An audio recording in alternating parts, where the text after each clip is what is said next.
whatever you wind up doing is exactly what you should be doing. And I have not behaved one single day of my life. Not one day of my life have I behaved, and I am fine. I need your help. I can't tell you what it is. You can never ask me about it later, and we're gonna hurt some people. Which car are we gonna take?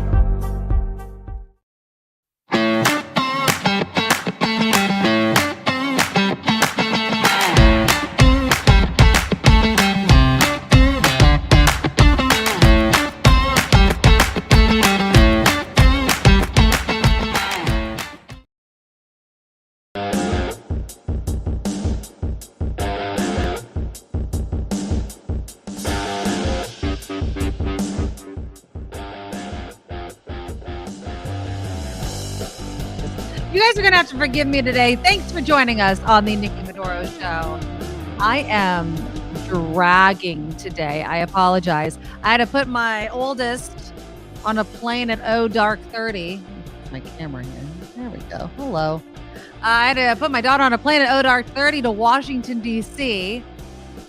And so it's just been kind of this weird morning of, do I stay awake? Do I go to sleep? But anyways, I am here, and I thank each and every one of you for being here on the Nikki Medoro Show every single day. Kim McAllister will be joining us shortly. We have a fun show ahead. We're going to start off with, though, Oceangate's that Titanic touring submersible. It is just frightening. I mean, the time is ticking. Time is really, really ticking for these people. If tragedy hasn't already struck, and we really are hoping and praying that it hasn't, but the more information that's coming out, it's kind of frightening. So we'll get into that. David Pogue, he's a CBS Sunday reporter. He actually went on this submersible months ago, and kind of clips from that are making the rounds. And a lot of people are claiming that this submersible is kind of put together like MacGyver would be behind it. You know, they have like a gaming controller, their parts. I'll show you a little bit of the clip. And another interesting and I would say tragic thing that is happening is the empathy for these people can differ. I mean, most people, I think, have a lot of empathy, want to find these people as soon as we can, of course. But there seems to be this contingent of people like, these bunch of rich people. Why would you go down in something like that? Like, they don't have the sympathy as much because they're rich, and don't blame them because they're rich. You know, it's a pretty cool thing. So you guys let me know in the comments if you think that, you know, if you're hearing kind of the sympathy waning for some people, because I think it's kind of cruel. President Biden is in the Bay Area. This news comes as Hunter Biden will plead guilty but avoid jail time. Do we think that this is going to let the Republicans, you know, kind of give up this whole Hunter Biden thing? Not in the least. Many of them are pissed off. They think that Hunter got a sweetheart deal or whatever. I mean, it is what it is. I could give two craps, honestly. But I want to ask you when we start discussing it, do you think that this is really going to be a dark cloud for President Biden, that his son pleads guilty to these charges? While on the other hand, we have literally a presidential candidate that is facing federal charges. So you tell me which one we should really care about. And you know what? If Hunter Biden got jail time, prison time, again, if they prove their case, send his ass to prison. That's what it means to not be in a cult. So we'll look at some polling numbers. Things are actually turning the other way for former President Trump. We'll get into some of the things that President Biden is talking about while he's here in the Bay Area. Ron DeSantis apparently also was here in Northern California for a kind of secretive breakfast or whatever, which is like, why are you hiding? What are you hiding for? In the second part of our show, we'll talk a little bit about traveling. My daughter is traveling to Washington, D.C., but the United States does not top the list of the places people are heading to, despite this one thing that you would think would keep some people away. And there's also a place here in the United States that's extremely popular to vacation during the summer, and that's Walt Disney World.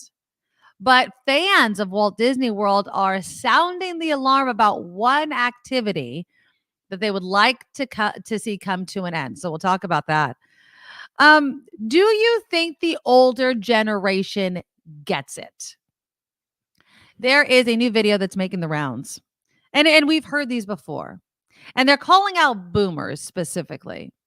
And they're saying boomers just don't understand, cannot conceptualize the reality of living and working and making ends meet in 2023. And I'll play you the video that's been making the rounds, and you guys tell me. I'd love it if you guys shared what generation you're a part of, right? But do you think that the older generation just doesn't get it, or that they chose to spend their money, while obviously inflation and everything exists, in different ways? Because some are saying, the boomers had all of this stuff on the upswing: technology, business, housing, right? They came out of college, they made a certain amount of money, and they were able to afford all of these things. But the younger generation also spends a lot of money on things. Are those things needed? And is that what really, and I'm not talking about avocado toast or your daily Starbucks. I am talking about expensive technology. Do we need it? Is it a need or is it a want? And are these the things hampering and making the younger generation unable to afford housing in a place like, let's say, the Bay Area, since that's where we live? I do want to let you know, and we're hoping, I sent her the link. I'd love it if we got her on. But if anybody remembers Maureen Langan, comedian, talk show host, she was at Station X for years. She is going to be on America's Got Talent tonight at 8:00 on NBC. And I cannot wait to watch. I've set my DVR. So if you're a fan of her, she's literally one of the nicest people ever. She's hilarious. Can't wait to watch her audition. So again, Maureen Langan, we're hoping, I gave her the link to the show. I'd love to get her on to help promote it. But even if she can't, check her out tonight at 8:00 on NBC on America's Got Talent. It's just going to be so much fun to watch someone that we know on that channel. Okay, so let's get into Oceangate. So it's really, really frightening what these people must be going through. I cannot imagine paying $250,000 for a ticket. Now, from what I understand, the trip is only supposed to be something like 12 hours, right? A couple hours at the surface, you get down, you tour around and come back up. About 12 hours is the estimate. Well, there's this video going around. It's a CBS story that aired a while back. And it shows this CBS reporter, David Pogue, taking a tour of this Titanic touring submersible before it launched. I'm going to just play you the quick clip of it that is just, many people are being like, and this is why bad things have happened. Here we go. Service. An experimental submersible vessel that has not been approved or certified by any regulatory body and could result in physical injury, disability, emotional trauma, or death. Where do I sign? Oh, take your shoes off. That's customary. Okay. Wow. Inside, the sub has about as much room as a minivan. Ugh. So this is not your grandfather's submersible. We only have one button. That's it. It should be like an elevator. It shouldn't take a lot of skill. The Titan is the only 5-person sub in the world that can reach Titanic depths, 2.4 miles below the sea. It's also the only one with a toilet, sort of. And yet I couldn't help noticing how many pieces of this sub seemed improvised. We can use these off-the-shelf components. I got these from Camper World. We run the whole thing with this game controller. Come on. It seems like. So that's the video that's been making the round. Let's welcome Kim McAllister to the show. So Kim, Camping World's parts, little game controller. Now, they did say they worked with NASA and Boeing on creating the actual submarine type thing. So it's not as if everything is picked up at your local Target or something. But many people are saying, what the heck? How was this created? I know that I am naive and uneducated when it comes to the world of submariners. Right. But I felt like it should look a bit like the Disneyland or the submarine they have in Hawaii, where there's a a window. You can look out and see the sea life. No, it's like a tin can. Can you imagine being stuck in that little space with And no it's windows? bolted from the outside. Yeah, It's 17 bolts. bolted from the outside. They can't even get out. They can't. Obviously, you don't want people freaking out and trying to jump ship, literally, right? But I mean, you saw how small that was. I have a picture. Hold on, just to kind of like really put the point in of how small this is. Like, that is not a lot of room. And then if you're going to be stuck in there, and hopefully they're still alive, but that is not big enough for me. And then that bathroom, it's basically a pitcher. They tell people don't eat or drink too much before this experience, the excursion, because they don't want people to go to the bathroom.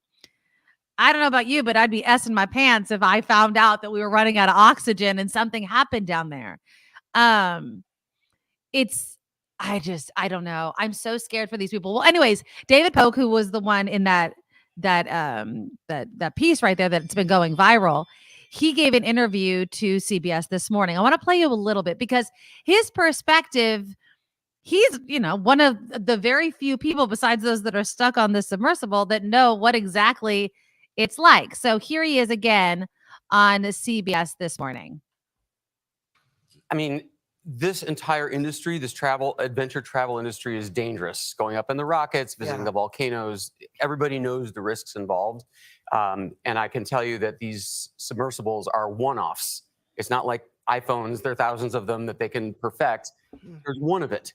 And so there are certain improvised, he got the lights from Camper World. He drives the thing with an Xbox joystick game controller. So, but this is all standard in the field, and you know that it's a risk. So, but when they first lost contact, why wasn't there effort to made to get to them immediately? How long was this trip supposed to last? Number one. Usually it's 10 to 12 hours. Okay. It's 2.5 hours down, a few hours at the Titanic, and then a couple hours back up.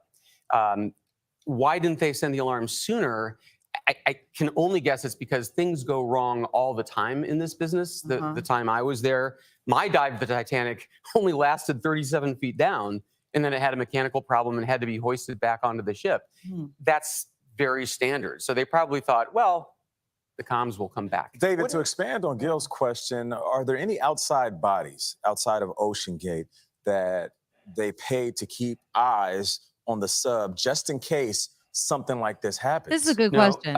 It's in international waters. So this sub, as you sign on the waiver, you say, I understand that this sub has not been inspected or certified by any third-party body. That's crazy. But if you're paying that much money, wouldn't you want to have a backup plan to the backup plan to ensure your safety? I mean, I should tell you that there are many safety features of this sub and of the procedures. It's run like a rocket launch. There are these long checklists, and there are twice daily briefings that everybody has to attend.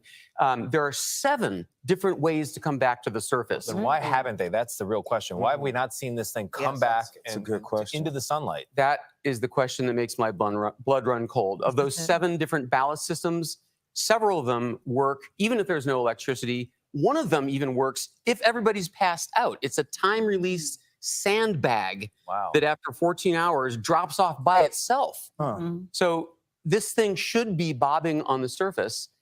If it isn't, it could only mean 2 things. Either they got snagged on something on the bottom of the sea, which is pretty unlikely. There's nothing there but the Titanic. Or there was a breach in the hull and it instantly imploded. Wow. That is terrifying. That is I feel for these people. I don't care how much you paid to get on this excursion. That's terrifying. The fact that he said there's 7 different ways for this thing to come to the surface, even one if everyone is passed out, and it still hasn't surfaced.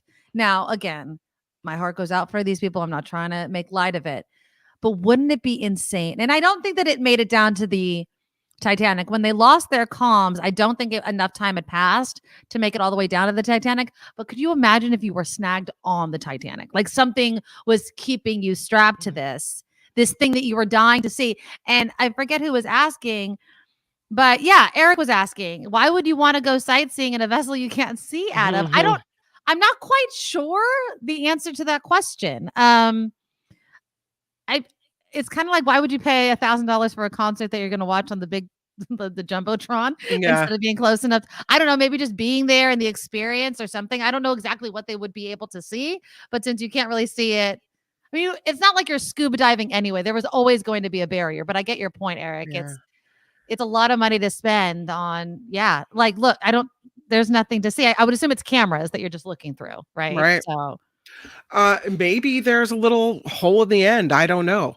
But their worry was that it would get caught on things, right? Yeah. That if it didn't implode or somehow have a hull breach, that it would get snagged on something. And if you look at all the places that could happen, the wires on the top, the thing on the side, the feet. Yeah, but especially he said there's nothing down there. But I mean, how do you know, right? You don't know everything that's down there.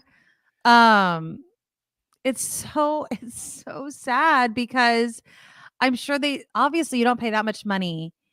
And the Oceangate does these tours. This isn't the first one they've done. They haven't done very many.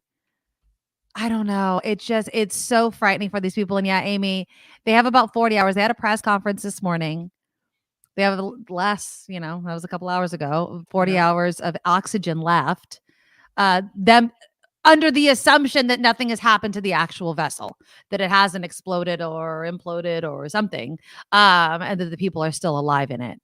But again, it makes you wonder, if that happened, why has it not surfaced? Or it could just, I guess, sink to the bottom, fill with water and sink. They have searched so far 10,000 miles, I think. That's square crazy. miles. I feel, and it's really sad. Now, let's see. Yeah, there's no way out. It's bolted from the outside. They do, but I want to emphasize this. NASA and the University of Washington, according to David Pogue, and the University of Washington were involved in the capsule's design. It was rock solid. And I was also reading, for people saying, oh, look, it was MacGyver together and the game controller. Apparently with things like this, you want to keep it as simple as possible to reduce all the issues that can arise, right? I mean, think of it. Someone made the analogy to your car, right? Many people say they can't fix their car anymore because it's computers and it's this and it's that. It's not so simple as it used to be. I would imagine that the same can be said for something like this. But yeah, I mean, there's young people and older people, and it's a really sad thing. It'd be a miracle if this submersible actually comes up to the surface and the people are alive. It's what we're all hoping for. I think that once the oxygen time passes, then we're kind of up a creek with finding them alive. But until that happens, until that time passes, I think that we should really just, stay as optimistic as possible. And this is it's captivating just because, it's, and the thing that would drive me crazy, Kim, and I know it's a long distance under the ocean, but two something miles, right? It's a long way, but it just seems so close at the same time, doesn't it? It's like, get down there. Can we not get down? Can we not at least get closer?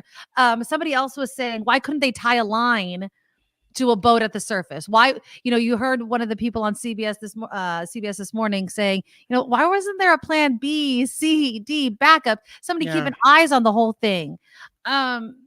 And yeah, those questions are going to have to be answered. And but right now it's Monday morning quarterbacking on a tragedy, and we just have to keep our eyes on it. Yeah, I was thinking, why don't they always use the same route every single time? So that I know that GPS doesn't work underwater, but why can't they use this, relatively the same pathway, so that they always know if they get lost or if someone can't find them, they can retrace that route? Because at this point they could be anywhere. They don't know what route they took. They they gotta float it off. In I don't know, a vicinity, and they have no idea. So and the thing is if we don't find it, we won't know. It's kind of like that missing plane. Remember, it's like we want to know what happened, where it went. Okay, so this is what, showing the path? This is showing the depth. Oh, of how low can you go? So the Titanic is the one with the white dot. right in the middle there. That's Right. where the Titanic landed.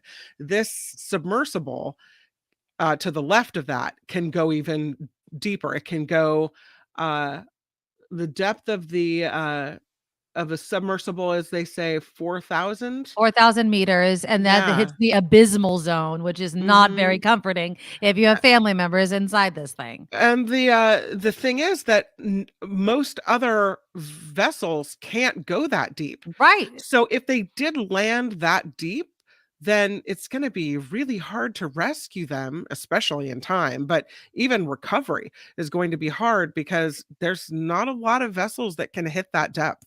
Yeah, that's the point, right? I mean, that's what Yeah. made even going to the Titanic and what James Cameron did and all of the documentary footage. It's because of where it is and how deep it is.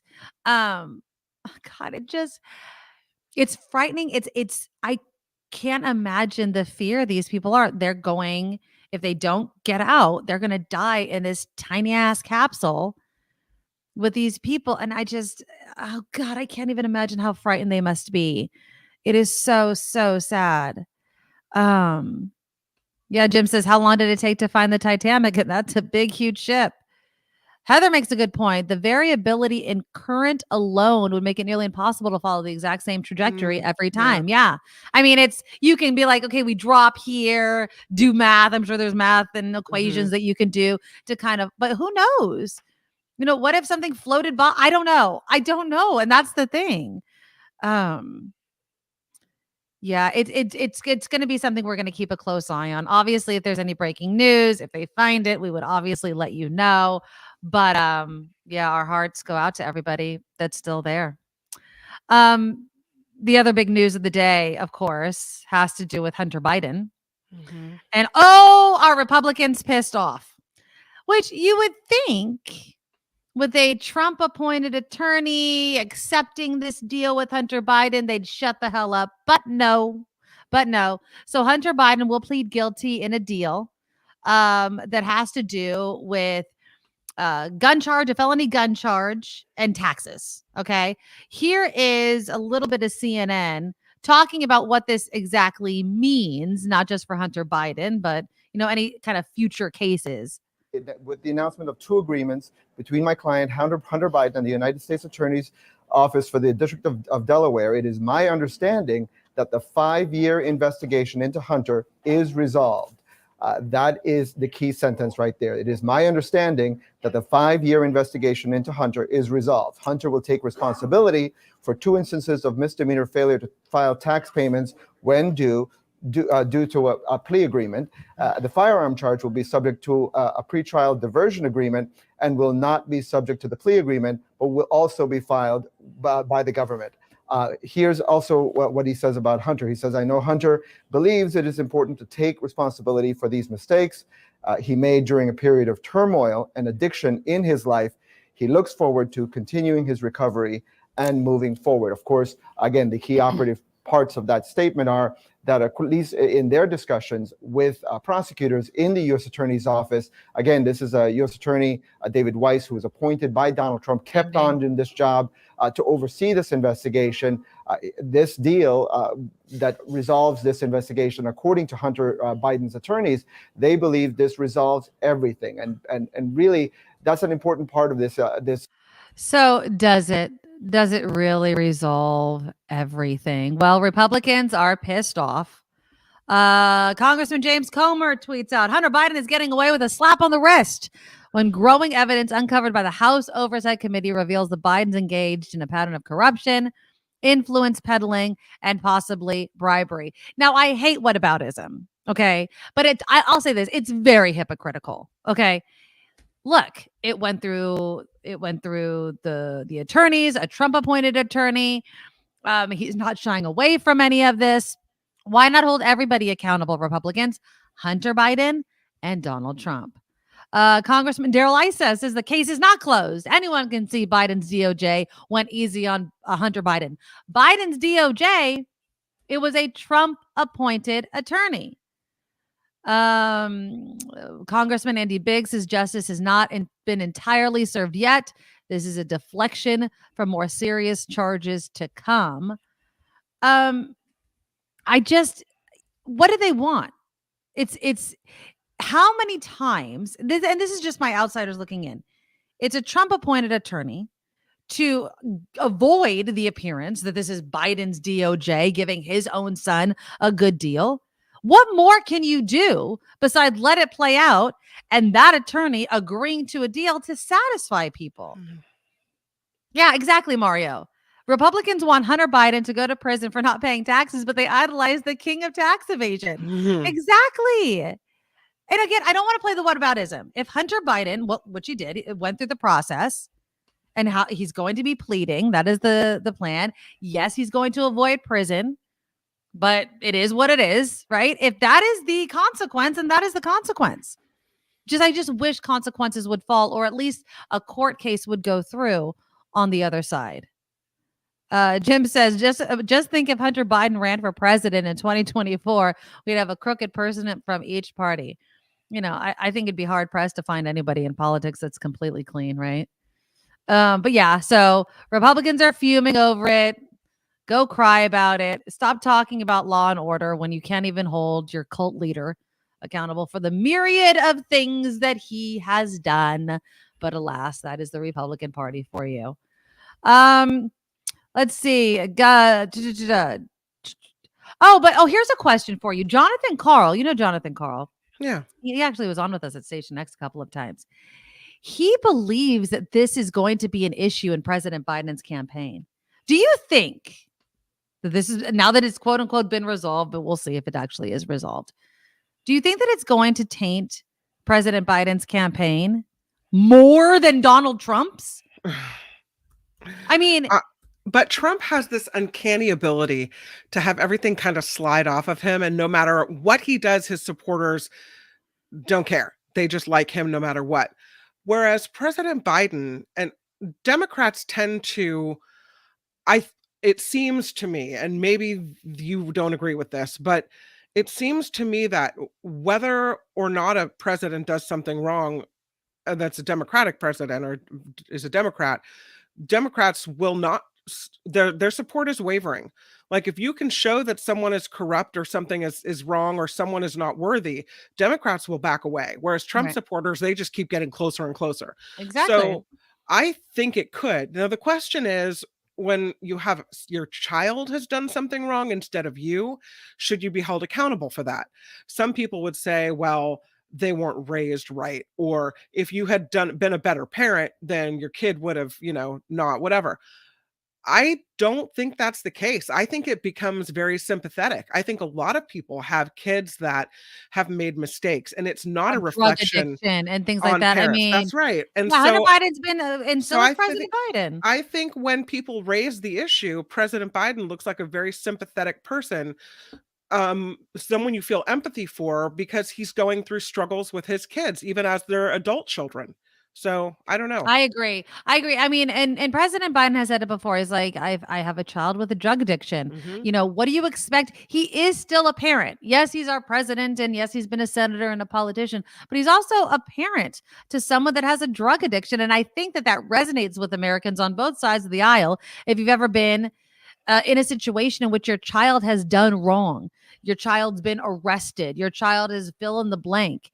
And all of a sudden you're like, are you supposed to only care what it means for you? No, you want to take care of your kid. Now, does that mean that they avoid prison time? Well, if they can avoid it, I don't think any parent would want their child to go to prison unless they felt like it was needed. There was no other way. I don't think President Biden is any different than any other parent out there. Now, should he get it? Should he put his foot on the scale? Should he get involved? Of course not. No. Of course not. That would be wrong. That would be wrong. So, the GOP can bitch and moan all they want. The truth of the matter is, it was a Trump appointed attorney that accepted this plea deal. And as long as that's all on the up and up, they have nothing to complain about, in my opinion. And again, and look, Wes says, who's a crook, Hunter or Dad? Exactly. I mean, Biden has not been attached to this. They want to attach him to everything that Hunter Biden did. They want to attach Joe Biden to. You can try. You have to see, the thing is, GOP, you have to be able to prove your case with actual evidence. Innuendo is just not going to work. And if you can prove it. Absolutely, hands down, prove it. And then when you do, if you do, I'll talk about it here. Okay, so let's do some quick headlines. President Biden is in Palo Alto. We'll touch on that. Ron DeSantis apparently is hiding. I don't know why he's hiding. He was hiding. He had a fundraiser happening too. And what does it mean if these candidates for president still walk their happy ass to California? Oh, the California that's doing so terrible and is such a loser ass state, Ron DeSantis, that you're still coming over here and trying to get some money. It's almost as if we know how to make money in the state of California. But I get it. Click the thumbs up button to show your support of the show. I forgot to remind you at the beginning. And here's Kim with the news. Now, from around the world to up your street, the Nikki Medoro Show presents News Czar Kim McAllister. As Nikki was mentioning, I am Kim McAllister on the Nikki Medoro Show, and Hunter Biden has reached a plea deal on federal tax and gun charges. According to this agreement, the president's son will plead guilty to a pair of misdemeanor tax charges involving about $1 million in unpaid taxes from 2017 to 2018. Federal prosecutors in Delaware will drop the felony charge against Hunter Biden for possessing a firearm while being a user of illegal drugs if he completes 2 years of probation. And as Nikki had mentioned, this submersible, missing vessel used to explore the ruins of the Titanic has about 40 hours of oxygen left for the 5 people on board. The U.S. Coast Guard says search efforts that began Sunday have yet to yield any results at all, and that is up to the minute current. Just checked. Still no sign of these folks. Search efforts focused about 900 miles east of Cape Cod. Multiple agencies involved in the search effort. The man accused of stabbing 3 people at UC Davis will not face a murder case, at least not right now. Alleged serial stabber Carlos Dominguez was found not competent to stand trial by a doctor. Reporters in the courtroom today said the defendant blurted out, "I just want to say I'm sorry and that I'm guilty."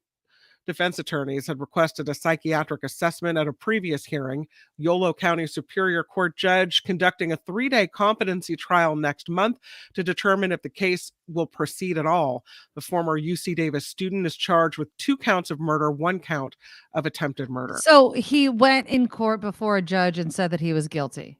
And on that, they think that he's not, or was there something that was done beforehand? I think he may not be. It's his general demeanor and the way he is. I think there are big questions about whether or not he should be facing trial. And so far, he was found not competent to stand trial by a doctor. All right. So they're going to again do another psychiatric assessment, but at this point, it looks like he's not going to go to trial. He's going to go right to the special place.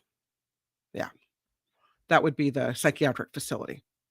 Let's talk about Texas, because Texas residents are being asked to conserve power as demand increases. Sound familiar? The Electric Reliability Council asking homeowners to raise the thermostat until 8 tonight in an effort to avoid going into emergency operations. This is because of extreme heat and forecasted record demand. So they're having a little California issue over there. And a name we know well, Tropical Storm Brett, is not expected to strengthen into a hurricane. According to the National Hurricane Center in Miami, Brett had maximum sustained winds of 40 miles an hour as of last night. The system moving toward the Lesser Antilles and the Caribbean Sea. So, yeah, it looks like Brett's going to be all right out there. He's not going to hurt anybody after all, we hope. Spotify, there is some new pricing going on with Spotify. I do have a little Spotify picture. There it is. The pricier premium tier is coming to Spotify. Are we going to be on the premium tier, Nikki? I don't know. According to Bloomberg, the new offering will be launched in international markets first before the United States. The new Supremium tier, as it's called internally, will offer CD quality music. Oh, we're not on that. No, we don't need to be on the Supremium tier. But if you are on the Supremium, you get all the bells and whistles. So whoop-de-doo. I'm Kim McAllister on the Nikki Medoro Show. Thank you, Kim. And please click the thumbs up button to show your support of the show. I forgot to remind you guys, we are very, very close, by the way. We like round numbers to 4,000 subscribers. So if you guys can tell your friends, do more of the tell your friends to subscribe type of thing. Now, subscribers help, but what really helps the show, of course, is becoming a monthly subscriber to our Patreon. So if you can, please go to thenikkimedoroshow.com, thenikkimedoroshow.com, and that is where our Patreon link is. You can become a monthly subscriber for any amount you can afford, and if you can afford more, you can always bump up your donation. The super chat is also live. I want to give some shout outs to people who've started us off. William started us off with a $25 super chat donation. Thank you, William. Thank you so much. And Wes, a huge supporter of the show as well, started us off also with a $5 super sticker. So just look for the $sign under the live chat button, and that is where you can help donate. Of course, there's merch and all kinds of information, links to share the show, to bump up our subscribers, again at the NikkiMedoroShow.com. Okay. So we showed you a video yesterday of President Biden arriving in the Bay Area. Obviously, he's a presidential campaign, but he's also still president as well. Here he is. He was in Marin. No, let me see. Make sure I'm in the right spot. He was in Palo Alto. Marin. No, but this is a video I'm going to show you is from when he was in Palo Alto. And here he is talking about climate change and what he plans to do. Starting tomorrow, the Department of Commerce will launch the first and largest competitive climate resilience regional challenge to provide $600 million to coastal and Great Lake communities that are building projects to protect against impacts of climate change from sea level rise, flooding, and storm surge. We're investing in the people and places that have been hit the hardest, but who are also on the front lines of leading us forward. We're taking the most aggressive climate action ever. It's focused on mitigation, which means historic investments in developing clean energy by reducing dependence on fossil fuel, and resilience, which means communities can better withstand the impacts of climate change and extreme weather. So, I mean, obviously, President Biden's coming into a very welcoming situation here in the Bay Area, talking about climate change, talking about getting rid of fossil fuels. But that doesn't work in all areas. Ron DeSantis apparently had a very secretive $3,300 a plate breakfast. It was at the Del Paso Country Club in the Sacramento area. Assemblyman Joe Patterson, according to SFGate, attended the event. He confirmed that it happened at the club. Now, why do you think Ron DeSantis doesn't want to make it known that he's visiting and fundraising in our great state of California? Why? You have no answer, Kim? I have no answer. I don't know. I mean, there's going to be conservatives in California. Everyone knows that. Okay, then why do you think conservatives don't want to broadcast that Ron DeSantis is there? I don't know the answer. The thing that gets into my mind is they don't want to be harassed. That's what first comes to mind. They don't want to be harassed. They don't want to be protested, which is a bit rich given the fact that conservatives love to protest every freaking thing there possibly could be. So I thought the only thing I thought was maybe, given all the talk of charging him with kidnapping for, absconding with migrants and dumping them in different places like Sacramento, right? Perhaps he was keeping his location on the down low because he didn't want the Sacramento police coming after him. I don't know. I don't think that was ever going to happen. No. I mean, I don't think that it is right to move, and who knows what they were actually telling these migrants when they came from South America to Florida and Texas and where they were going. I don't think it's right. Whether it's criminal or not is not for us to decide, of course. It's for the DA and whatever. But I just feel like there is this, I'm going to come to California because I know where the deep pockets are, but I'm going to blame California for being an asshole. You can't have it both way, DeSantis. And for all you Republicans out there that love Ron DeSantis, why not show other people why you like the guy? Maybe because he's not that great of a candidate. Now, Ron DeSantis is not polling very well. He's definitely way behind former President Donald Trump. But former President Trump has seen his poll numbers go down. So Trump apparently dropped 6 points in a CNN poll. He scored support from 53% of GOP voters May 17th through 20th, but in the latest poll, it dropped to 47%. Now, could it be a momentary blip because of the bad news? Possibly. Now, Ron DeSantis is in second place at a very distant 26%. Former Vice President Mike Pence is in third at 9%, which is actually up from 6% in a previous poll. So he's seeing a little bit of a bump. And then, of course, there's Tim Scott, Nikki Haley, and everybody else rounding out the bottom. Yeah. But if you love your candidate so much, why not sit there, stand there, parade him around and say, yes, this is the candidate we want because this is what he believes in, unless you don't think that your candidate can win the great state of California. I mean, and you need to win. You don't need to win California, obviously, to become president, but we have a lot of electoral votes. And we do have a lot of people. You think that he was keeping his whereabouts secretive because he didn't want to be seen as a hypocrite? Possibly. I think he doesn't want to face criticism. I think he likes to only go to very friendly crowds, which of course, who doesn't? I mean, I don't want to go anywhere where people are protesting me, but if you want to be president of the damn United States, you're going to have to deal with crap like that.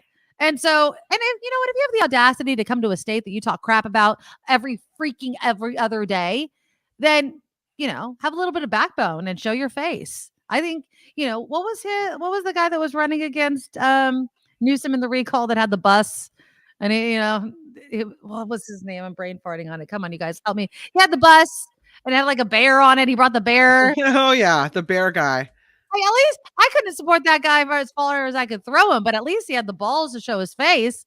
And in areas in which he was not popular, I would have a little bit more respect for a candidate running for president. He called himself the Beast, right? Yeah. I'm brain farting on his name. Come on, guys, help me out. His name was John Cox. How could I forget Cox? I mean, I can't believe he called himself the Beast. The Beast, yes, John Cox. But again, wackadoo ideas that don't resonate with me. But at least he put his money where his mouth was. Yes, he was going up against Newsom, and he had a lot of things to say about it and kind of wacky ways of getting attention, but at least he wasn't hiding in the shadows, Ron DeSantis, who I still don't think has a chance in hell of becoming president.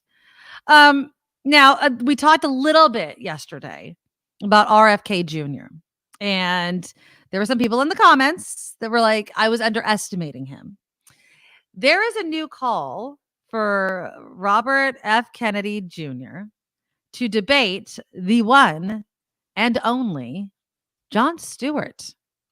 So Jon Stewart has responded to this. Now, you'll remember yesterday I was talking about how Joe Rogan wanted to bring Dr. Hotez, who's a vaccine expert that was trying to debunk all kinds of misinformation during the pandemic, and RFK Jr. to debate vaccines. And Hotez said, I don't want to be on it because it's just going to amplify the conspiracy and the misinformation. Well, apparently on Father's Day, a bunch of people started finding out where Dr. Hotez was on Father's Day getting a cake. Why won't you debate RFK Jr.? This is why some people don't want to do this, is because of wackadoos.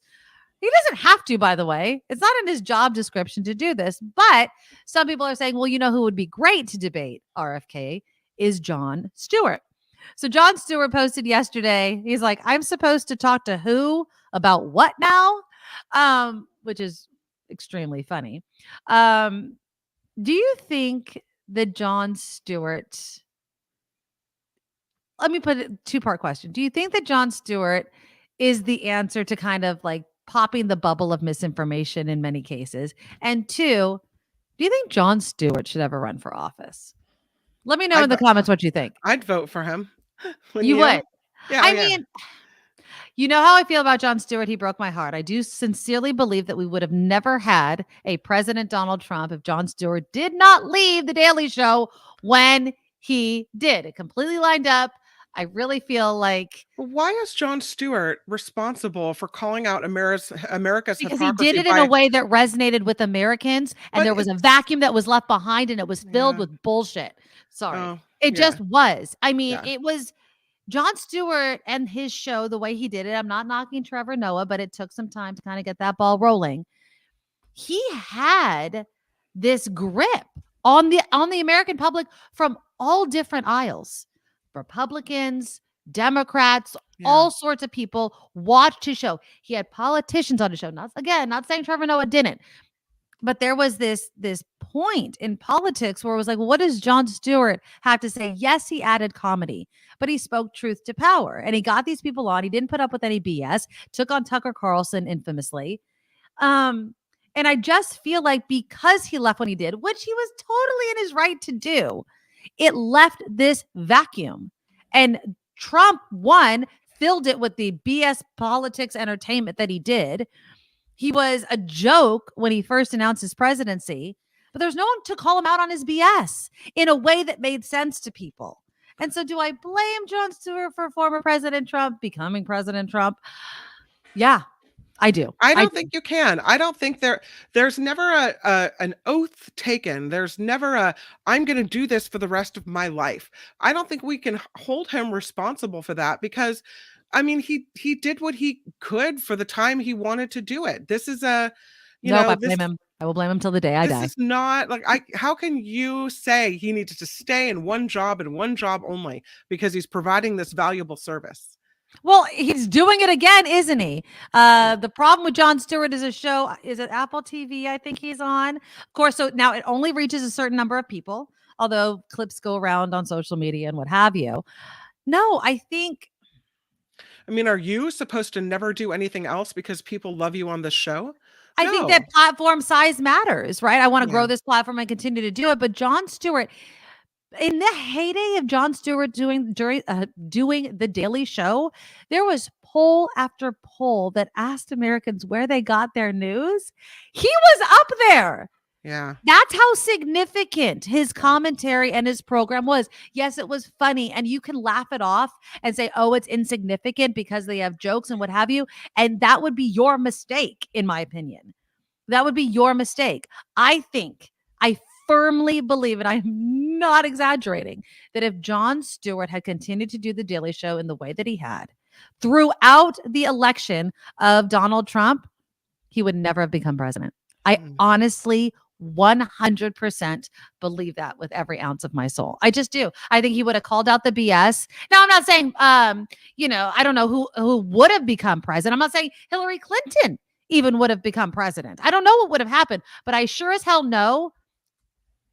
I believe, okay, because I can't look at my crystal ball. I believe Trump never would have been the nominee. That's what I believe. He would have been made a mockery by Jon Stewart, so much so that people would have looked at other candidates. That's my point. It's just the trajectory of election from primary to general would have been completely different. So yeah, I don't know, but we can't live in the past, right? It is what it is. I think that Jon Stewart has a great platform. I think that if people are seriously taking RFK Jr. seriously, yes, I believe that there should be some sort of debate. And I think Jon Stewart would be a great platform for it. Now, again, he's on Apple TV. So, or I believe it's Apple TV. The problem with Jon Stewart is the name of his show. That really reduces the exposure that it would get. But of course, we live in the age of social media. So the parts that matter would probably get a lot of play. Oh, here we go. Angel says Stewart started the Daily Show and wanted to do more. Actually, it was Obama at the president joking about Trump that led to POTUS 45. A lot of people do point to that.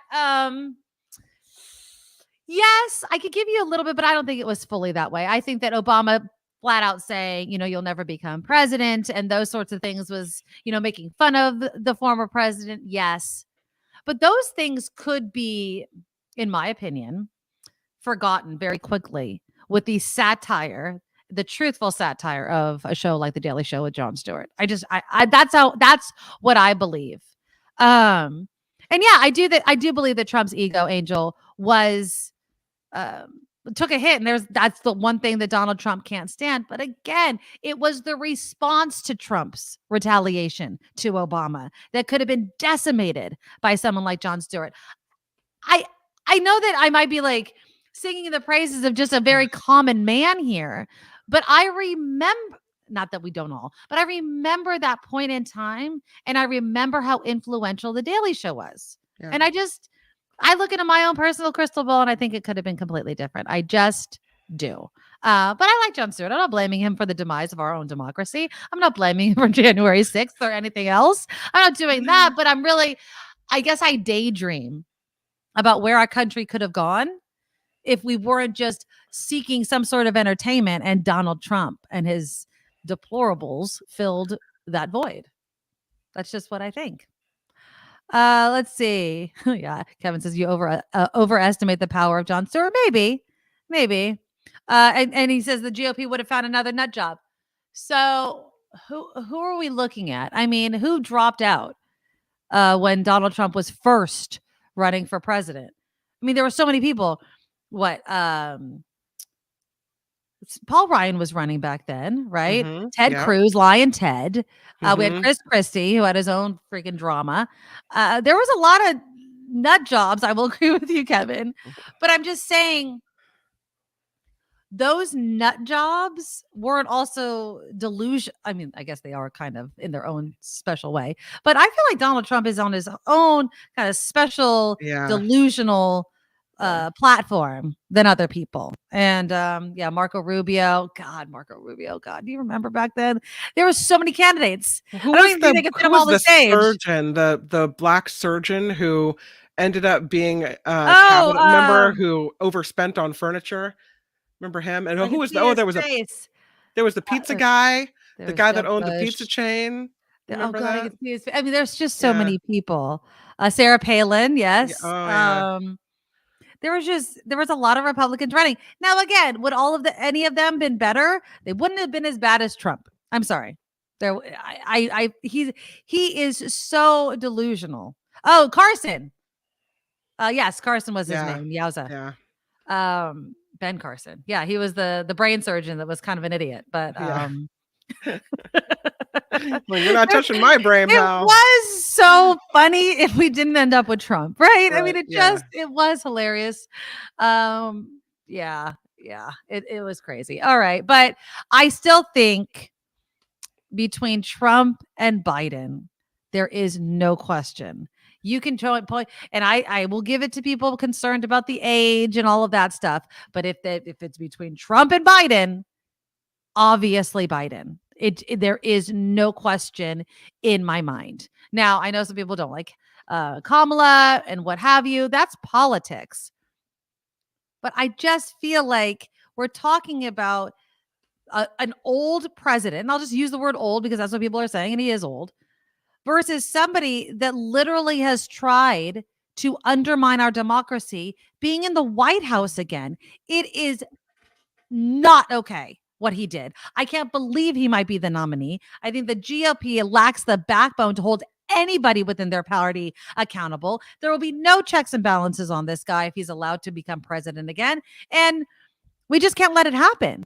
So yeah, if it's if it's another Trump-Biden matchup, there is no question who should be president of the United States. It blows my mind that people seriously think that there's any possible way that could happen. So, but going back, could RFK Jr. be a thorn in the side for for current President Biden? Perhaps. So maybe it is time for Jon Stewart to kind of grab this bull by the horns early on and show this guy for what he is. I was looking as I was talking. I was trying to find this video. And again, I don't like to play misinformation on the show because again, it does amplify it. So I'll just tell you, RFK Jr., Joe Rogan having this conversation about how Wi-Fi causes brain cancer and it opens up this blood portal or some kind of nonsense. So Joe Rogan looks at his producer and is like, find me, is it true? Find me this. Finds one website that they cannot find the validity of, but of course still broadcast it to the 11 million subscribers to Joe Rogan's platform. And Joe Rogan ends the segment by saying, we need to get rid of Wi-Fi. Why? Because RFK Jr. says something, you find one website that anybody could create that can sort of validate it, and now all of a sudden we have to get rid of Wi-Fi. This is the danger. This is the danger, people. And that's why I call out Joe Rogan all the time. I'm not saying he cannot be successful. I'm not saying that he should not be allowed to have a podcast. I think that he is completely irresponsible with his platform. And I think that he just does it for clicks and for money. And he doesn't understand that you're talking about our own country that he claims to love. So that's my problem with it. And that's why I would trust more of an interview and a dissection of beliefs with someone like Jon Stewart than Joe Rogan. Joe Rogan is just nonsense. All right. Kim's going to do some headlines. We're going to switch gears a little bit. When we come back, my daughter, like I mentioned at the top of the show, left this morning for Washington, D.C. I am exhausted. Are you okay? Yeah. I am exhausted. It has been a long morning. I do have a story to tell. We already had our first, in my opinion, hiccup. And she was not even on the freaking plane yet. So I'll share that. We'll talk a little bit about where people are traveling, where Americans specifically are traveling to, despite this one thing that might be a big no for some of you. And then fans of Walt Disney World, if you're planning on going there for the summer, they're calling for the end of this one thing that others claim are the only reason why they really want to go to this place. So we'll talk all about that. Before we do, though, please click the thumbs up button to show your support of the show. Just click it once, people. You don't need to click it any more than that. Just once. And here's Kim with some news. Now, from around the world to up your street, the Nikki Medoro Show presents News Czar Kim McAllister. And good afternoon to you. Let us begin this time around with the former president, Donald Trump, who is slated to go on trial in Fort Pierce, Florida in August. The federal judge assigned to the case, Judge Eileen Cannon, this morning, ordered the jury trial to take place during the 2-week period beginning August 14th. The Trump team is expected to request a delay. Of course, we have been keeping our eye on this missing submersible from Oceangate, and it does appear still to be missing. Rear Admiral John Mauger said the Coast Guard is using search resources both in the air and in the water at an area 900 miles east of Cape Cod. The submersible, designed to have enough oxygen for its passengers to survive for 96 hours. They think there's maybe 40 hours of air left. 5 people were aboard the Oceangate expedition vessel when communications were lost on Sunday. President Biden is gearing up for 2 more campaign stops in the Bay Area tonight. Here he was yesterday in Palo Alto talking about historic climate action. Well, looks like he's got fundraisers in Larkspur in Marin County and in San Francisco. After attending 2 of them last night, his first day also included a nature preserve in Palo Alto, featured here, where he revealed $600 million for climate projects, saying the goal is cut 1 billion tons of carbon emissions a year. Today, the president set to speak at an event about managing the risk of artificial intelligence. A new video out of the rolling gun battle near Fisherman's Wharf. It shows a passenger in a sedan shooting at an SUV as that driver appears to fire back. The panic and fear Sunday night sent people running for cover just blocks from Pier 39. Police say of the 6 people injured, 4 were just bystanders. Officers arrested a man from the SUV, detained a woman with him. They are still searching, though, for suspects in the other car. And speaking of that video that has been released, let me show you a little bit of what happened there. It's pretty scary. Imagine being there. This is what people had to deal with. You have to take down the Biden picture. I guess that would make sense. Well, it looks like I'm getting the circle of you have to wait 5 years for this anyway. I was hearing that. I mean, because everybody has dash cams now, you can see things like this. So here we go. Here's the video. Wow. And so you're seeing like people crouching behind the, I would assume they're hearing gunshots. Trying to get out of the way. Oh my goodness. And it's just driving down.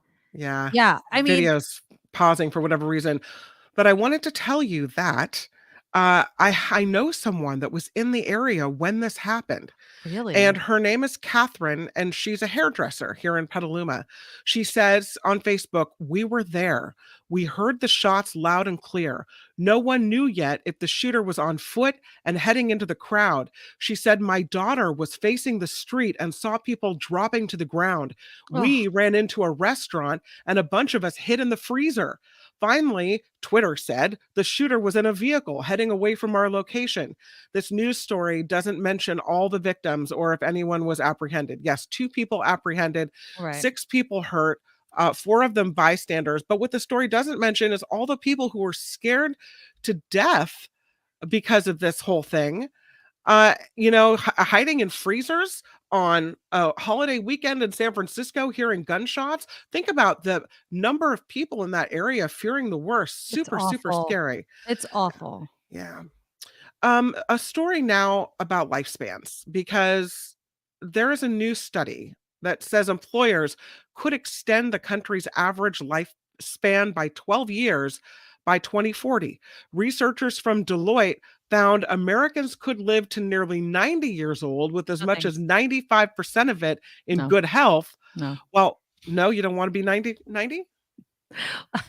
Okay, finish your story and then I'll give my opinion. Okay, so we could live to 90 years old with as much as 95% of that in good health, while also spending less on healthcare if companies improve conditions for workers and consumers. The report says if employers have the tools they need to make changes now, putting their workers in better positions to make good health choices, including eating well, making social connections, cutting out smoking.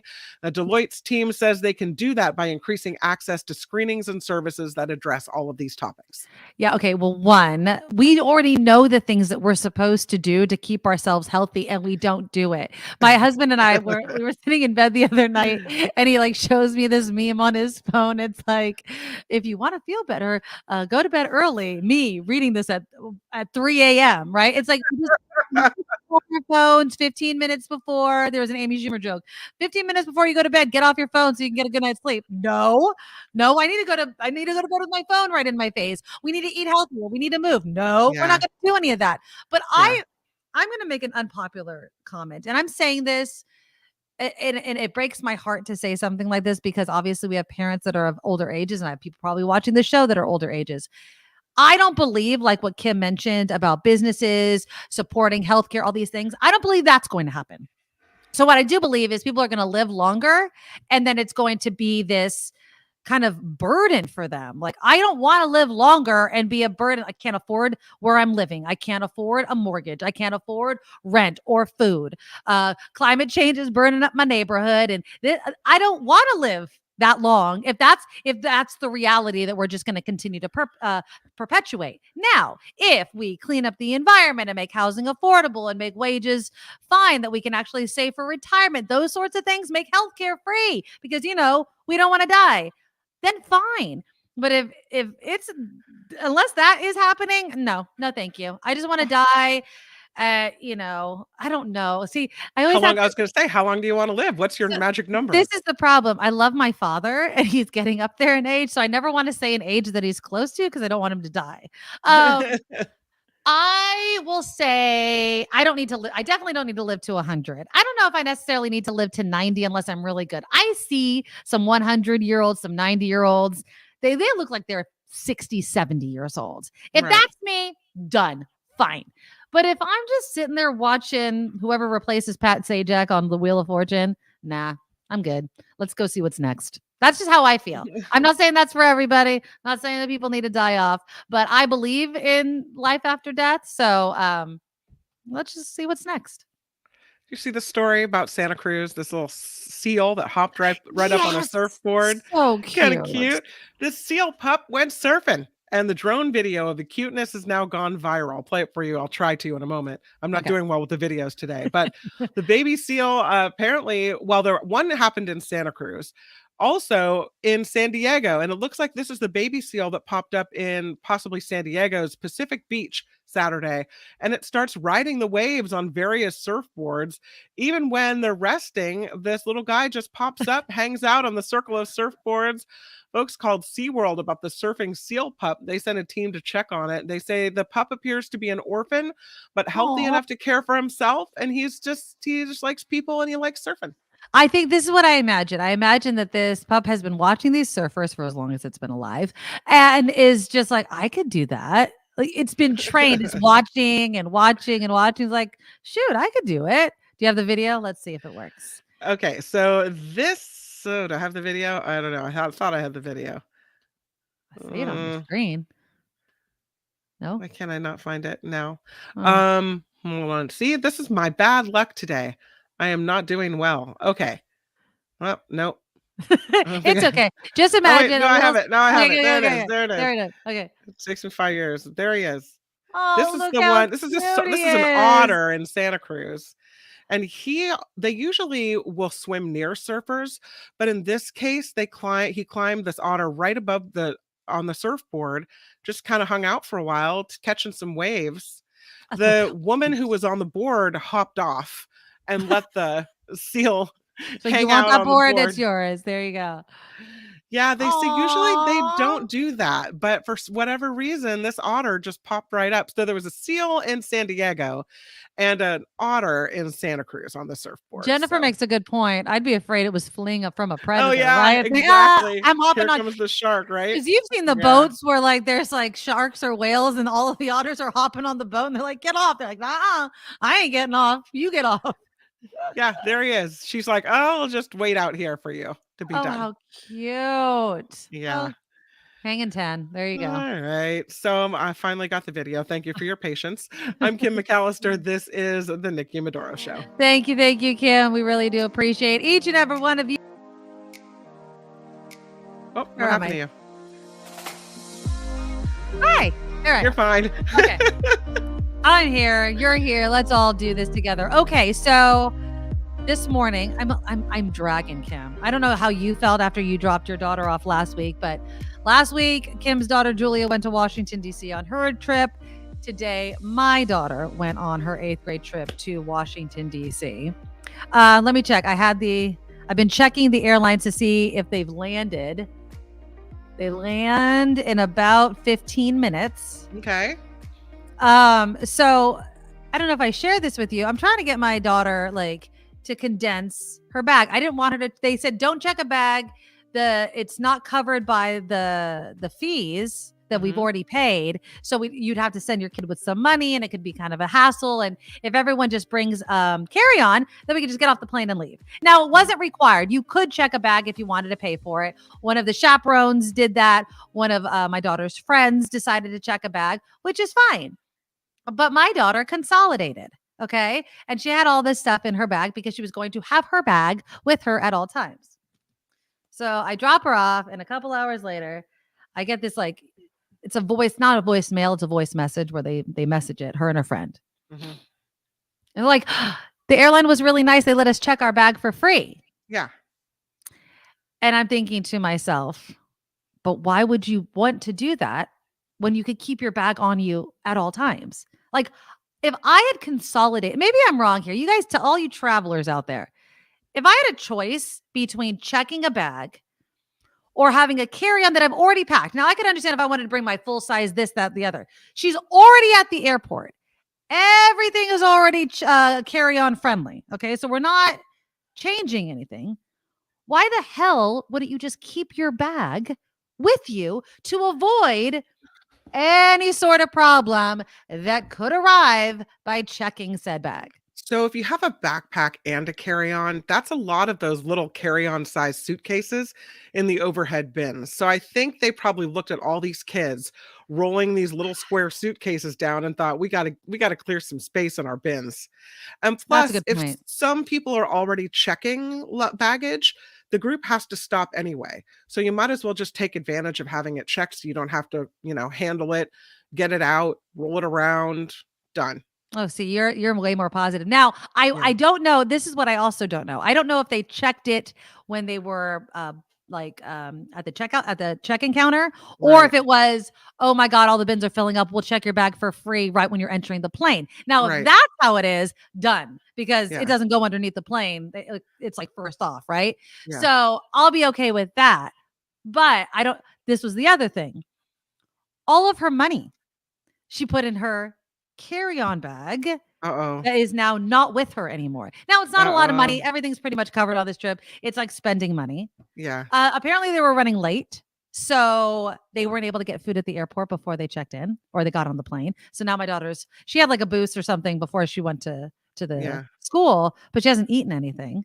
And so I'm like, they serve you some sort of meal when you fly across the country. I would assume she's not going to like it, but Does she have Apple Pay on her phone? so I sent her $20. I don't know if she can get it because I don't know if she's going to get Wi-Fi on the plane. So all these things need to be answered hopefully within the next hour as my daughter lands. Because they sell you food on the plane too. Like you can buy snacks on the plane. Yeah. Exactly. And you get obviously the free snacks, which she tied you over. She's going to be starving when they got off. And so they're going to have like, whatever, I'm just going to make up a number, 60 starving children that they need to take from the airport to go wherever the hell they're going. It's going to be okay. It's going to be fine.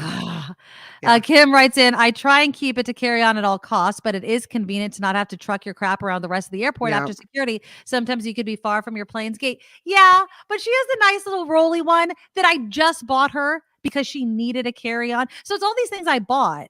Yeah. Thinking you're not checking a bag. Now, yesterday, the other funny story. I know, Wes. I know I'm probably stressing more than her because I am the mother. So they tell the parents, right? Check your kid's bag to make sure they don't have anything illegal. We'd have to have a problem with security or whatever. So Marley, my daughter, had totally packed her bag. And I was like, I'm going to go through it. I just am. I took out all her clothes. Thank God I did, because she equates rain to cold, which it's not going to be. It's going to be rain and hot, which is hot. And she's never been back east. She does not understand humidity.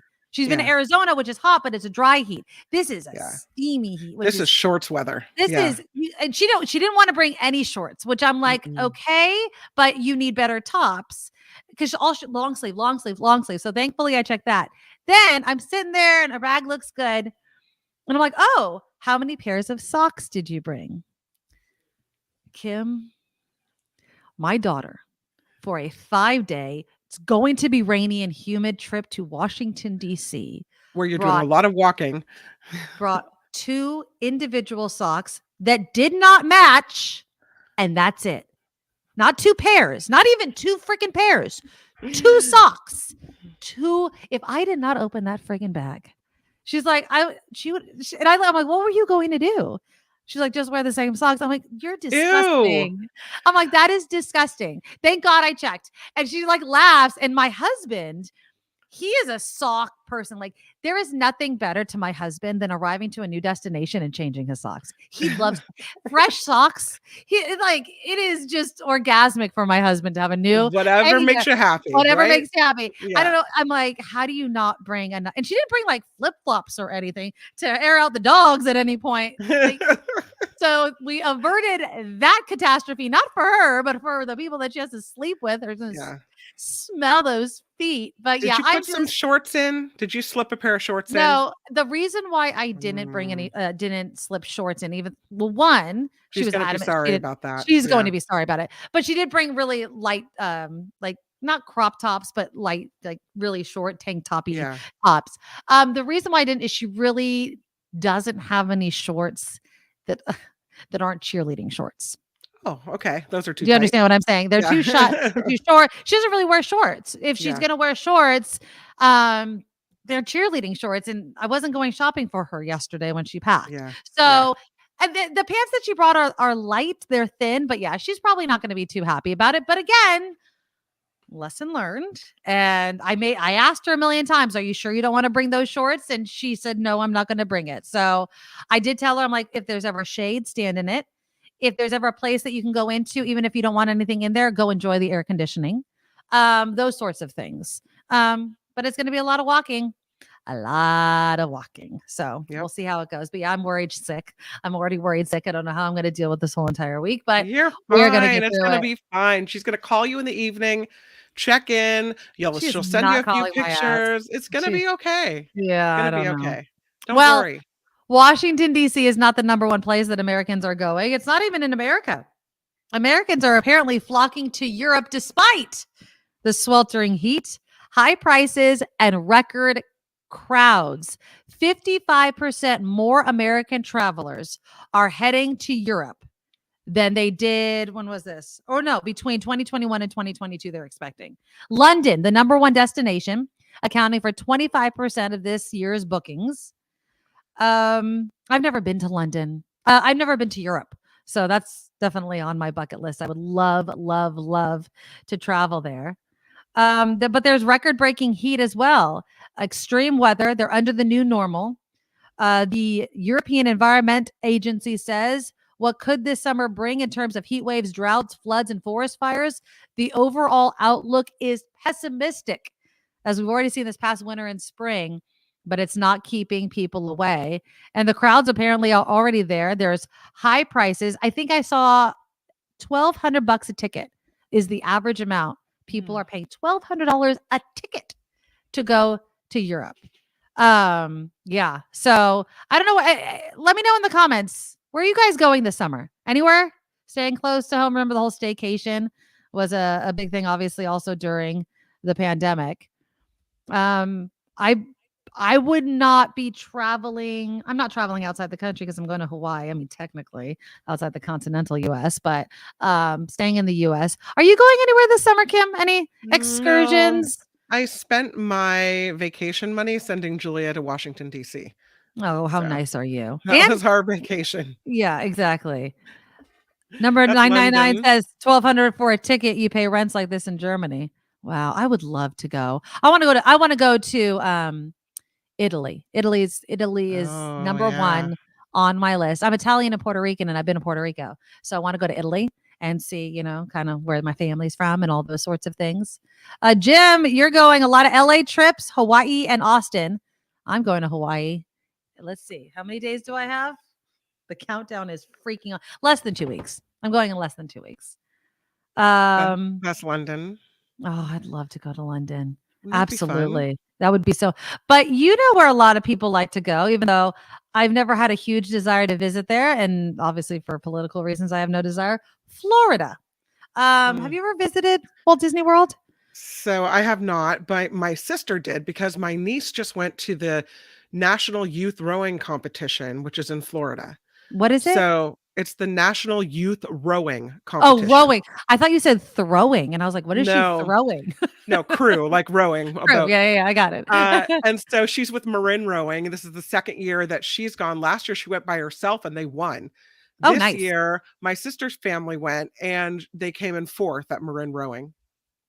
But the pictures she sent are amazing. And she said the same thing. It's hot, but raining at the same time. Yeah. Yeah. So they took one of those boats that, with a fan in the back through the Everglades and saw alligators.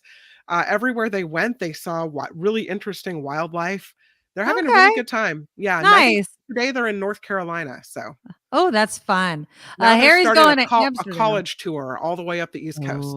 Yeah. Oh, so they want to go. She wants to go back east for college. She's thinking so. Yeah. Yeah, it's too far from Mama for me. Harry's going to Amsterdam. Susan's going to Belgium, Cologne, and London in October. Nice. Definitely not going in the summer. Natalie is saying Japan. Jim's responding to Natalie. Japan is so safe and fun. My sister-in-law, who now lives in Kentucky, she served in the Navy and she was based in Japan. She had fun there. She really, really did like it. But if you're going to go to Walt Disney World, apparently the attractions, I've never done Walt Disney World. I've never done Epcot Center or anything like that. But apparently there is a lot of drinking that goes on in Epcot. Apparently there's something called the World Showcase, and you can drink a lot of booze. Well, there's been some problems as of late, or recent years perhaps, of people getting way too hammered at Walt Disney World, specifically in this Epcot's World Showcase place. This is the latest one. I'm going to show you the video, so I can't talk over it, but I'll give you a little preview. This woman has left her seat at on one of the rides, hammered and trying to escape. And you'll see her. The security is telling her, ma'am, you cannot do this, but she's not having it. Remember to stay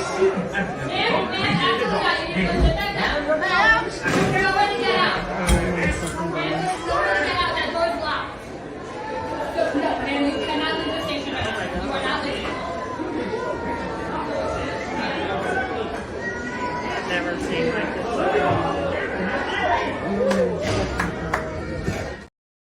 Yeah. So the Wow. security's trying to tell this woman, look, lady, you cannot go out this way. She's not having it. And so fans are calling for the end of drinking at Yeah. Epcot. One person said, Epcot's my favorite park, but in the last couple of years, it's changed. My kids laugh at the parents having to push their partners around in the kids' strollers at 10 a.m. because they've already had too much or have passed out on the benches. Has anyone seen? Again, No. never been. And so, I mean, when we went to Disneyland, I mean, I think there was one place that served beer, maybe on Main Street, I think, but no, there wasn't a ton of boozing going. There's a restaurant, I think, that also serves some sort of Disney cocktails, but nothing that would have me believe. Yeah. So this woman, I was trying to get the name of the ride. It's 3 something. At least it wasn't a ride that had a water ride where you could, Oh, right. fall in. But that's just, I mean, Oh, that's yeah, the not 3 caballeros, the 3 that's horses. not Disneyland. That's just not Disneyland. I mean, that's No. not Disneyland is okay. So I know people that go that don't have kids that have a great time, and that's wonderful. But much of the visitors, you would think, many of the visitors who go are people with kids, right? Yes. And kids don't need to be at Disneyland with their parents drunk or even looking at other people who are stumbling around Disneyland. That's not a good time. No. Well, Wes says it's a serious thing. It's called drinking around the world. That's the name of it. So, Wes, clarify for me because again, I've never been. So, does every world or country or whatever have its own like signature cocktail that these adults are trying to get through? Because being passed out at 10 a.m. or maybe I'm sorry, if you're passed out drunk at any Disneyland, Disney World place, you have a drinking problem. Like you should not be doing that. But Wes apparently has done drinking around the world. I'm assuming you didn't pass out though, Wes. I'm hoping you have not passed out. Because that's a bit much. That really is. Let's see. Wes says, "Look at my." Go Don't you ahead. think if they do that they should have some type of, if they know that people are going to do this drinking around the world thing, then they should open it up in the evening and say, this is a grown-up time. Oh, interesting. Well, it's a big, well, the reason why fans that are calling for this end of drinking at Epcot is never going to happen. It brings in so much money. Oh, yeah. And Disney, it might be the happiest place on earth, but it's all about the Benjamins as well. So if you could bring in a ton of places. Yeah. So Wes says Epcot's built around a big lake. There are certain sections representing different countries, Canada, Germany, China, France, etc. And some countries have rides and cocktails. And Eric says, yes, they have the signature liquor for every country featured in Epcot. Some of them are quite good. So they've invested in this feature, Kim. Yeah, so yeah. If you're going to have something like liquor, and liquor is from around the world, and have a reputation for drinking around the world, I don't think that it's going anyplace unless it actually gets really violent. And then, of course, Didn't it used to be at Disneyland that you could not, there was no substances. There was no alcohol sold. I thought You so. weren't even No allowed cigarettes there. and things like that. Yeah. That was back in the days where you couldn't work there and have a tattoo. Like it was all very clean cut, no long hair, no facial hair. I mean, I don't support that going that far, but I would say that it's nice to not be in Disneyland and have people smoking cigarettes in my face. I know that there used to be a smoking section, and now I don't even think that I think you have to kind of hide if you want to still vape there. or something. Oh, is Yeah. it? It's right near Star Wars Land in Disneyland. Okay. I thought that there was a smoking section near like the Swiss Family Robinson area or whatever. That was back in the day when I went. But I did not know that this was a thing, Nikki. I have learned today on the show. Drinking around the world. There's graphics for this. Like this is a thing. Wow. Yeah. Wes knows all about it. He used to take part. I'm not judging you, Wes. It sounds like a good time, but not a good time if it's leading to this, right? I kind of like Kim's idea of leaving it to the evenings, but then you'd never get a drink. I mean, if you're going to let the whole entire park only drink during certain hours, then it's going to be way too crowded. You know what I mean? So Chris thinks that the lady probably doesn't drink and was trying to splurge on a vacation. Possibly. I think people just on vacation alone just get too excited. You know what I mean? They just get way too excited and they don't know what to do with themselves. Okay. So here's what you can get. Oh, look, they have Canada, France, Italy, Mexico, Norway, China, Germany, Japan, So is this Morocco, a the United card that Kingdom. you can check off? Yeah, you check off your drink as you're going along. Yeah. Well, then they're obviously sponsoring this debauchery. I Well, mean, who knows? Maybe it's one you bring there yourself. that's crazy. I love the 3 checks for the United States. That's Yeah. funny. Whatever we were serving, maybe it was beer. I don't know what it was good. No, so Wes, you say it's expensive. So I'm assuming the drinks are very expensive, but yeah. That's interesting. And Jim says most of the morning Epcot drinkers were Europeans on their time zone, but Floridians took that onto themselves to match up. How funny is that? Yeah, the check marks, Eric says, getting less accurate as the day goes on. Yeah, it's like, it's somewhere around there. Japan is like, I don't know. I can't quite get it in there. Oh, good question Morocco. from Natalie. Hey, Wes, are they smaller drinks like flights or are they a full-size beverage?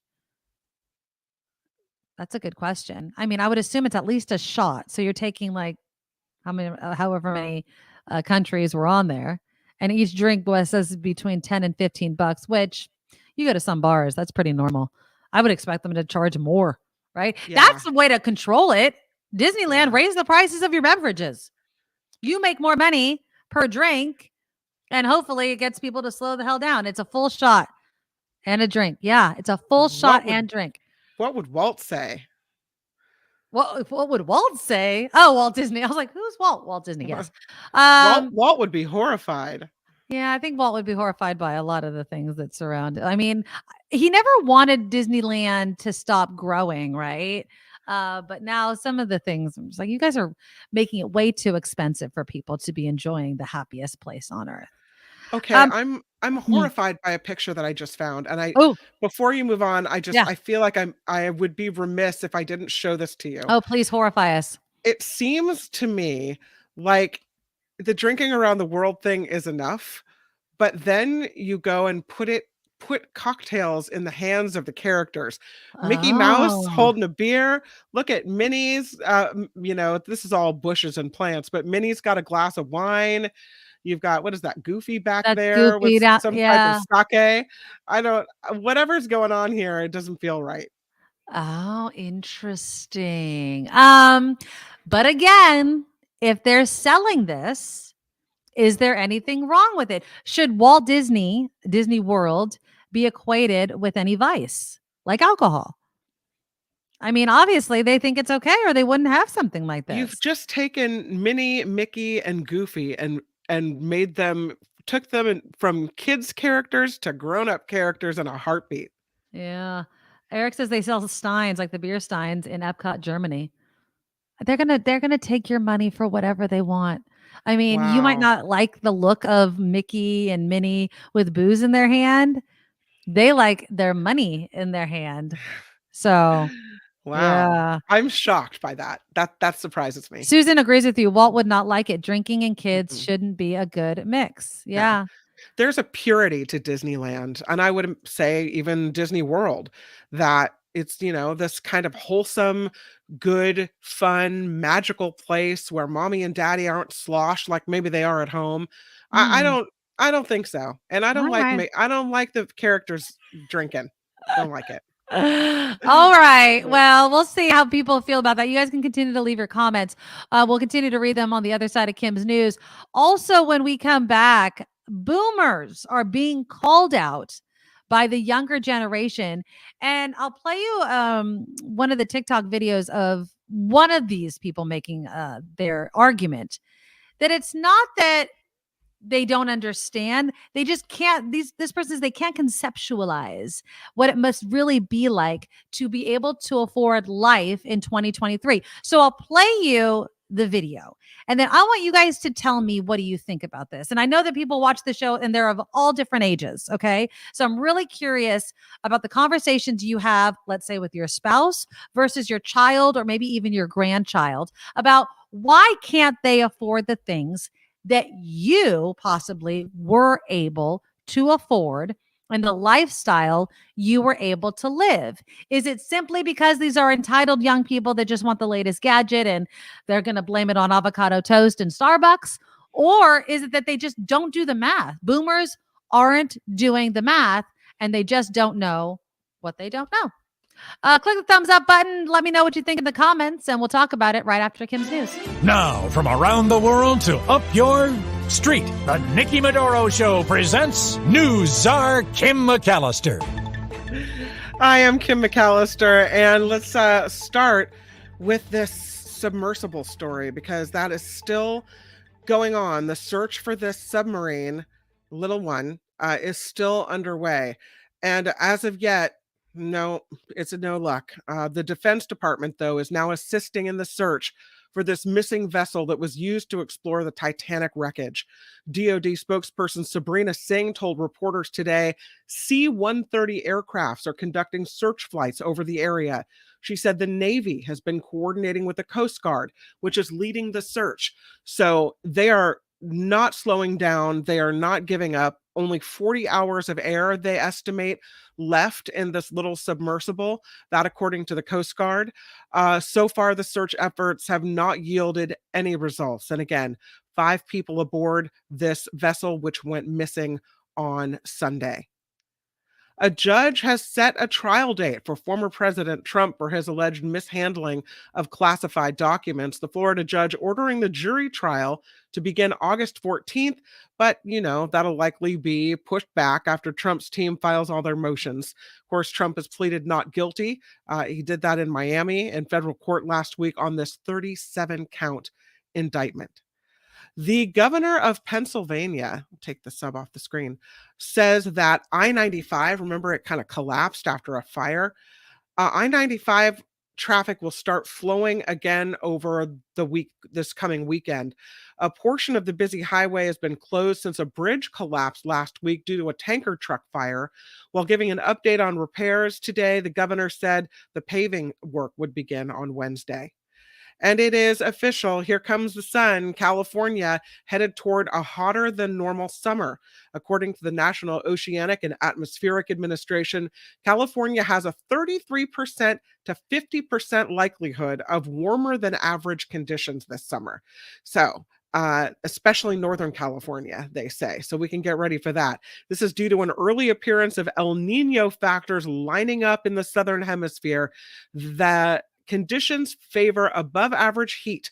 While the dog days of summer may test the grid, spike lemonade sales across the state, the flip side is California may be in for another active winter too. So looks like we're going to see some harsher winters, some hotter summers as the severity increases of our seasons. Summer officially begins Wednesday, but it'll be a while before the heat presses on. Until then, apparently, you might want to hold on to that June gloom for a little bit. Feels a little good.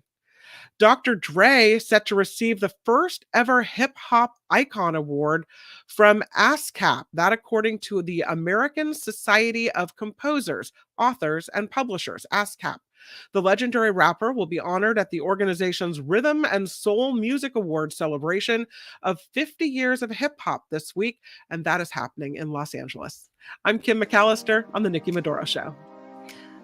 The eagle has landed. The eagle has landed. My daughter has landed safely in Washington, All right. DC.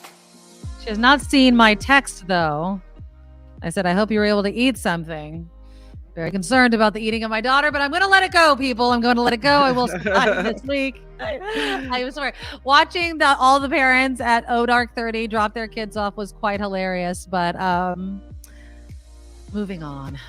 I will be fine. But it's really actually great. She's in Washington, D.C. It's an experience that I had as a kid. When I was in school in 8th grade, I was part of a group that was able to go to Washington, D.C. Not everybody at my school went.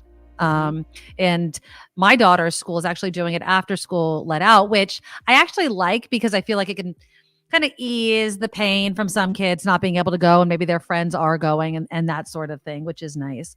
But it's this idea of being able to afford it. Like Kim, you mentioned your vacation fund went to sending your daughter to Washington, D.C. It's a very expensive trip.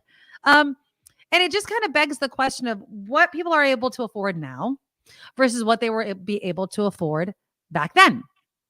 So the debate between, who has it better, right, will always continue. I think most people, especially if you're a parent, want the next generation to do better, if not just as good as they did, right? As a parent, I would like my child to be able to do just as well as I did. And I know my parents felt the same way. And I'll be honest. Putting religion out of it, I'm sure that my parents are kind of shocked that I did not put my kids through private school. Neither did my brother. We both did. We both went to private school K through 12, right? We both went to single gender high schools, and it was what it was. And so when my children started going through school, my parents have asked, why aren't you looking at this school? And I look at them square in the face and all, because it doesn't cost what it did then now. And when I show them some of the numbers, they were surprised. But I also, and they've never said this, so I'm not going to say that they are, but you get this sense that it's like, well, you could if you tried. If you did X, Y, and Z. Now, again, my parents never said this, but I feel like some people have this attitude of, well, I worked 2 jobs. My parents both worked 2 jobs when I was growing up, and they wanted to send their kids to private school. Now, what they were making and still being able to afford a mortgage and to send their kids to private school, the maths are not mathing very well. It is not equal. I have a couple problems with this. First of all, are you expected to do this because your parents did this for you? Is this, and then, you say we all want, and it's true, we all want our children to do better than we have in life, right? We all, no matter how much success you've personally achieved, you always hope your child takes it further than that. But I think that to say somehow that you're expected to send them to private school is like saying public school is not as good as private school. Oh, absolutely. And I'll just flat out say, as the daughter of 2 parents who went to public school, not in California, back east, they grew up with that mentality. And I understand that mentality. When you go to certain public schools and then you see what people get at some private schools, when you come from that background, and I'm talking specifically about my parents' situation, they're like, hell yeah, you got a better education than I did. So when you see that, because you sent your kids to it, you expect that to continue. Yeah. Does that make sense? Now, I'm not saying it is true. It's just what you grew up with and your perception of it. Now, my kids go to my daughter's going to go to a great high school, gets great scores if that matters to you and all that kind of stuff. I love the middle school that my son is at, that people are great. And I'm not saying one is better than the other. What I'm talking about is what you want for your other kids and making that argument and then just equating it to money. It's like, well, wait a minute. Even if I wanted to send my kid to private school, even if I did not think, and thankfully, I live in a district in which I like the schools. If I did not, I would be having a completely different conversation. Yeah. But being able to afford something in 2023 versus, let's say, the early 80s is different. So I'm going to play you this video. This is it's a video that's been making the rounds, gone a bit viral. But it's not the first nor the last video that you will hear of someone of the younger generation making this argument. And it starts with a conversation that this woman was having with her, I think it was her mother. So here's the video. And I want you to tell me as the video is going, whether you're buying what she's selling. Do you think that boomers just don't get it, that they're just not doing the math and not understanding things like inflation and what have you? Or do you think that the younger generation just doesn't get it and where their priorities might be misplaced?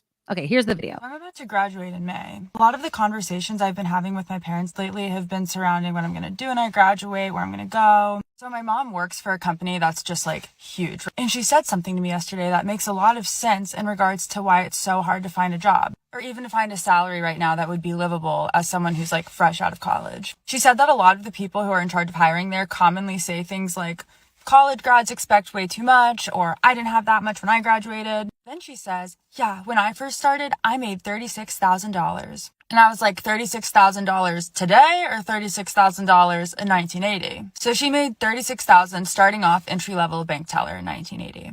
Right now, out of college, I want to make $24 an hour. That would put me at $50,000 a year, which is equivalent to having a $16,500 salary in 1982. So I did some research. The average college grad in 2022 was making $55,260. In 1982, the average college grad was making $102,200 right out of college. So today, $26.50 an hour is 1982's $49 an hour. So this sentiment being held by boomers of, oh, well, they're just expecting too much. I just don't think they know what numbers they're talking about. Like, I think in their head, they're like, oh, I made $36,000 in 1980 and you're asking for $50,000 now? So then I dug a little deeper, started looking at housing, apartments. In 2022, the median selling price for a single family house was $507,800. In 1980, that same price is equivalent to today's $223,202. In 2022, the average rent for a one-bedroom apartment was $1,900. In 1982, that same number was equivalent to today's $737. Like, I actually think that boomers just can't conceptualize how vastly different these numbers are. And I think boomers just have such a hard time conceptualizing this because they never had to fight for jobs. They were at the upswing of technology. They were at the upswing of big business. Capitalism was booming. And then they look at us and they're thinking, entitled. And I'm not saying anyone's like in the right or in the wrong. It's not their fault. Like, they just don't know. Literally just don't know what the fuck I'm going to do when I graduate. And anytime I talk. All right. Well, sorry about the little F-bomb there. But so that's your point. Someone should hire her immediately. She's super smart. Yeah. But she has the great point that I also really wanted to point out is how the boomer generation, what was on the upswing, right? It was like there was plentiful jobs and there was all this new technology. Now, what are people in college told? We don't even know if we're educating you for the jobs of the future because it's moving that quickly and things are just moving in every single direction. Can you imagine if, let's say, you're in college right now to, I don't know, do accounting, okay? Thinking, oh, everyone's going to need an accountant. And then all of a sudden something like AI comes out and all these websites that have robots doing it. And all of a sudden you're like, well, is there going to be a job for me? Am I wasting my time? And then this mentality of some people saying, just go to college and you'll get a good paying job. That was true. Sorry, Matthew. That was true back in the older generations. It's not true anymore. You can go to college. You can get a actual degree in something that's not like philosophy. Not knocking philosophies, but you know what I'm saying. Let's say a business degree, right? Or something that you really want to use. And all of a sudden, you're competing with so many other college graduates for the same job. So what is it? Who doesn't, in your opinion, get it? Who doesn't get the fact that 2023 is nothing like 1990? Now, Lori texted in earlier and said, I'm a boomer, 1956, and will never be able to buy a house. And I'm worried about losing my apartment in Redwood City. I'm cutting back on everything. Have millennial colleagues with homes. I think we get it. That's one situation, right? I mean, and of course, Lori, I don't know your entire background, but I would be frightened if I was a boomer, not to put fright on you, but yeah, I'd be scared too. If I don't know if I'm going to be able to keep the apartment and I can't afford to buy and I can't afford to move or do something like that. Eric says a lot of boomers don't realize the entry costs anymore. Their homes are already paid off. Yeah. Some of them are. I mean, I know a lot of people of the older generation still paying a mortgage. If there is one thing I want to do before I retire is not have a mortgage at all on anything. But I was just watching the news this morning about, I think I was reading an article in SFGate about it. The sweet spot, if there ever was one in the Bay Area to buy a home, it's past. Like, there was a sweet spot. There was a buyer's market. Are you kidding me? There never was. Yes, interest rates were low, but the prices of homes were insane. I mean, it's asking you to take on debt you can't afford simply because you believe that the market's going to turn around in your favor. That's not what people in the 80s were dealing with, right? It just isn't. When my parents moved to San Jose, it was orchards, right? They got their house for, I don't know, let's just say $100,000, right? It's $2 million now. The same home in the same place that has more traffic, more homeless, all these sorts of things, right? $2 million. You're telling me that buying a home in 1980 something for $100,000 and it being $2 million now, and the unaffordability of that is on the younger generation not knowing how to spend their money? That's a hard pill for many people to swallow. It just is. Randy, we bought our house 34 years ago. It was tough back then. Okay. How much did you buy your house for 34 years ago? And when you say tough, what do you mean? Like, and it matters when you say tough. Tough as in you are about to be homeless. Tough as in, you're working 3 jobs with no healthcare tough. And I'm not knocking you, Randy. I'm just asking you what specifically, because there are people I know of my age that don't have health insurance because they can't afford it. They're trying to make ends meet. It's the struggles, right, are different. Now, I'm not saying it was easy in 19 whatever, 80 something to buy a home. I can tell you that for our nothing special house back in 1989, it was $330,000. In 1989, you spent $330,000 and it was nothing special. That sounds like a lot for 89. That sounds like a lot. It? Where? Yeah. And I'm not trying to figure out where you live, but where do you live? Right? Nothing special for $330,000. Randy, that sounds fancy. In 1989, I'm finding it very hard to believe. Not saying you're lying. Maybe your nothing special and my nothing special are vastly different. But $330,000 in 1980 something is a lot of money for a house. It just is. My mom next door bought her house, and I think it was 78. Okay. So close to 1980. Mm-hmm. And it was something like $70,000. Yeah. But the price of it now is like 1.2. So how are you supposed to buy? And then people are like, well, you just can't live in the same neighborhood as your parents. Really? Tell that to all the parents. Tell that to all the kids. Tell that to all the companies hiring, because that's where the jobs are. So I want to live, maybe not near my parents, but how about semi-close to where I work? You can't afford anything. It is math. I would say even 10, 15 years ago, a house in this neighborhood was in the 600s, right? Mm-hmm. And now all the houses are more than $1 million. So that's like a decade. And look how much it's gone up, which is great for people that own homes in this area. But try to be a person out of college trying to buy a house somewhere now. Oh yeah, absolutely. No. It's just, and things just aren't working. There used to be company loyalty. That was one of the comments I was reading. In older generations, you worked for a company, you had a pension, you got the gold watch, and there was some sort of loyalty. Nowadays, people jump jobs because they have to. It's the only way they're going to get a damn raise in many cases. Wes says, we moved to Florida one reason. We sold a half paid for house for $900,000 in San Francisco, looked around and decided we could buy a better house outright in cash in Florida. And that's why we ended up here. Yeah. That totally makes sense to me. Lori says, it really depends on your path. Many boomers cannot retire. It was the generation before my parents that rode by homes in the Bay Areas in the 50s, 60s, and 70s. Yep. That was the sweet spot around here. Yeah, but what do we do now? I think that's the question that all of us need to ask, and it's not going to be obviously answered today.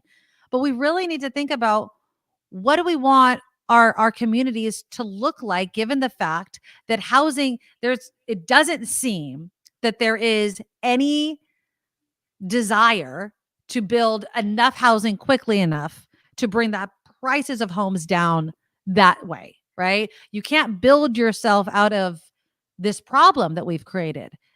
It's not as if my parents' $2 million regular ass home is going to sell for $1 million or $500,000 anytime soon.